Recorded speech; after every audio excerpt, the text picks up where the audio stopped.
नमस्कार मित्रों, अनंत कथा सागर चैनल में मैं डॉक्टर आदित्य पाराशरी आपका फिर स्वागत करता हूं। महाभारत कथाओं की श्रृंखला को आगे बढ़ाते हुए विराट पर्व की अगली कथा प्रस्तुत है। पिछली बार जैसा कि मैंने आपको बताया कि कौरवों ने ये फैसला किया कि विराट राज्य पर चढ़ाई करी जाए। तो उसके बाद जब कौरवों ने विराट नगर पर धावा बोला तब पांडवों के अज्ञातवास का 13वां वर्ष भली भांति बीत चुका था। उनको ज़्यादा जानकारी नहीं थी। कीचक के मारे जाने के बाद विराट जो है युधिष्ठिर का बहुत आदर करने लगे थे।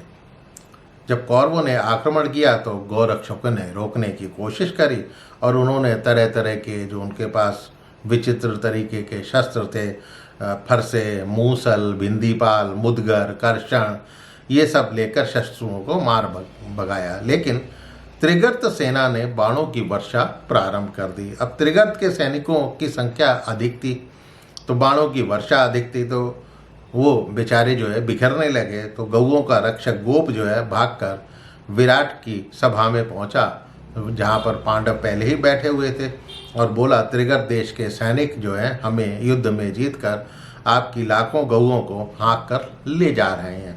उन्हें छुड़ाने की चेष्टा कीजिए, कहीं वो नष्ट ना हो जाएं, आपके हाथों से दूर ना निकल जाएं। अब ये सुनकर राजा ने मत्स्य देश की सेना को एकत्रित करने का आदेश दिया। तो विराट के भाई जो है शतानीक जो है मदिराक्ष, उन्होंने कवच धारण किया। स्वयं विराट ने भी कवच धारण करा। विराट ने एक अभेद्य कल्प नामक कवच धारण किया। तो पूर्ण सेना जब सुसज्जित होने लगी तो कंक यानी युधिष्ठिर जो कंक के नाम से वहाँ पर थे, उन्होंने विराट से कहा कि भाई मैंने भी श्रेष्ठ धनुर्धर की शिक्षा प्राप्त की है, मैं भी युद्ध में चलूँगा। तब विराट ने शतानिक से कहा, मुझे लगता है कि ये कंक जो बल्लभ, तंतिपाल और ग्रंथिक ये भी कर सकते हैं। अर्जुन तो नपुंसक वेश में थे तो उनकी तरफ उनका ध्यान नहीं गया। ऐसा करते हैं कि इनको भी रथ और शस्त्रों से सुसज्जित कर दिया जाए। मैं समझता हूँ कि युद्ध करने के लिए ये अवश्य कुशल है। सबको रथ दे दिए गए, शस्त्र तथा कवच मिल गए और युद्ध के लिए चल दिए। पांडवों ने वास्तविक रूप अभी तक छुपा रखा था। सूर्य ढलने से पहले उन्होंने त्रिगर्तों को पकड़ लिया। फिर तो दोनों पक्षों में जो है भयंकर युद्ध प्रारंभ हो गया।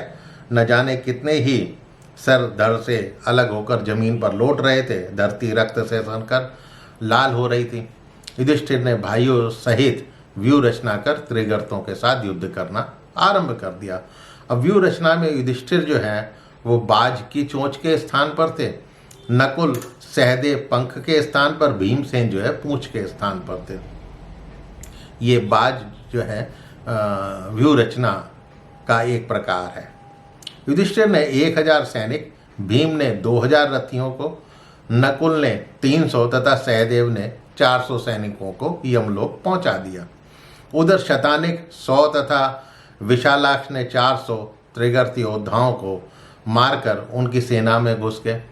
राजा विराट ने भी त्रिगर्तों के साथ जो है 500 रथी, 800 घुड़सवार तथा 5 महारथियों को मारकर जो है सुशर्मा पर धावा बोल दिया। अब राजा विराट ने सुशर्मा को 10 बाणों से बींध डाला, उनके घोड़ों को घायल कर दिया। सुशर्मा ने भी विराट को 50 बाणों से बींध डाला और उसके घोड़े तथा सारथी को मारकर विराट को जीवित ही पकड़ लिया। तब युधिष्ठिर ने भीम से कहा कि भाई विराट को शीघ्र छुड़वाओ, हमें उनके घर में रहने का उपकार का बदला अवश्य चुकाना है। तब भीम ने एक बहुत से बड़े से वृक्ष को उखाड़ कर युद्ध करना चाहा तो युधिष्ठिर ने रोक दिया कि भाई भीम, ऐसे तो तुम पहचान लिए जाओगे, कोई मानवोचित कार्य करके पकड़ने की कोशिश करो। तब भीम ने गदा से ही 1 लाख सैनिकों के समूह को पल भर में मार गिराया। और ये देखकर सुशर्मा सोचने लगा कि लगता है कि मेरी सेना जो है बुरी तरह मारी जाएगी। और तभी भीम ने सुशर्मा के रथ के घोड़ों तथा सारथी को मार दिया। मौका पाकर जो है सुशर्मा रथ से कूदकर भागने लगा तो भीम ने पीछा करके उसे बालों से पकड़ लिया और उठाकर पृथ्वी पर दे मारा। तब सुशर्मा जो है रोने पीटने लगा। तभी भीम ने उसके सिर पर लात मारी और पेट पर मुक्का मारा तो सुशर्मा जो है मूर्छित हो गया। भीम गला पकड़ सुशर्मा को ले आए और रस्सियों से बांध दिया और युधिष्ठिर को दिखाया, ये लो सुशर्मा, ये आपके सामने है। तब उसे देखकर युधिष्ठिर बड़े जोर से हंसे और हंसते हुए बोले, इस नराधम को छोड़ दो। तो भीम बोले, जीवित रहने का एक उपाय है, तुम सभाओं में जाकर सदा ये कहोगे कि मैं विराट का दास हूँ। तब युधिष्ठिर बोले, ये तो दास पहले ही हो चुका है, अब इसे छोड़ दो। अब लज्जित होकर जो है सुशर्मा वहाँ से चला गया। तो आगे क्या हुआ अगली कथा में सुनिएगा। तब तक के लिए मुझे आज्ञा दीजिए। हाँ, मेरे चैनल अनंत कथा सागर को सब्सक्राइब अवश्य कीजिएगा। कोई सुझाव है तो कमेंट बॉक्स में दीजिए और अपने इष्ट मित्रों से शेयर कीजिए और लाइक कीजिए। मिलता हूँ अगले एपिसोड में। नमस्कार।